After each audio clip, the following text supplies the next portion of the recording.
ലാൽ സാറിന്റെ വൈഫായിട്ട് സുജി മാം എന്ത് piece of advice ആയിരിക്കും വിസ്മയ്ക്ക് നൽകുക? കാരണം ഏറ്റവും വലിയ നമുക്ക് ഇറീപ്ലേസബിൾ എന്ന് പറയുന്നത് പോലെയാണ് ലാൽ സാർ. ചേട്ടന്റെ വൈഫായിട്ട് കൂടുതൽ മായന്റെ അമ്മയായിട്ടല്ലേ എനിക്ക് അഡ്വൈസ് കൊടുക്കാൻ പറ്റും. കൊണ്ടാൽ അഡ്വൈസ് ഓൾറെഡി പറഞ്ഞിട്ടുണ്ട്.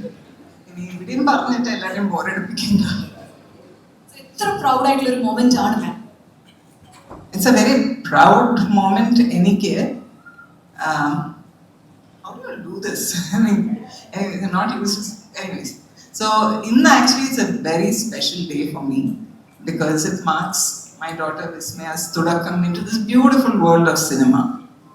ഞാൻ ഇവിടെ നിൽക്കുമ്പോൾ ആക്ച്വലി എനിക്ക് ഒരു കുറേ കൊല്ലത്തിനും ഒരു ഫ്ലാഷ് ബാക്ക് സീനാണ് ഓർമ്മ വരുന്നത്. മായയും അപ്പുവും, ഐ തിങ്ക് അപ്പു ഒരു 12 and മായ 8 ആയിരിക്കുമ്പോൾ വീട്ടില് we did a home film called Angry Maya and Appu was the director and actor and Maya was playing the main character. ഞാൻ എന്നിട്ട് ക്യാമറയുടെ പിന്നിലായിരുന്നു. അന്ന് ഞാൻ ഒട്ടും വിചാരിച്ചില്ല that രണ്ട് പിള്ളേരും ഈ സിനിമയിലോട്ട് കാൽ കുത്തി വെക്കുന്നു. So it's all God's pre-planned destiny that's come about, and I think the universe also works towards it when he wants it that way.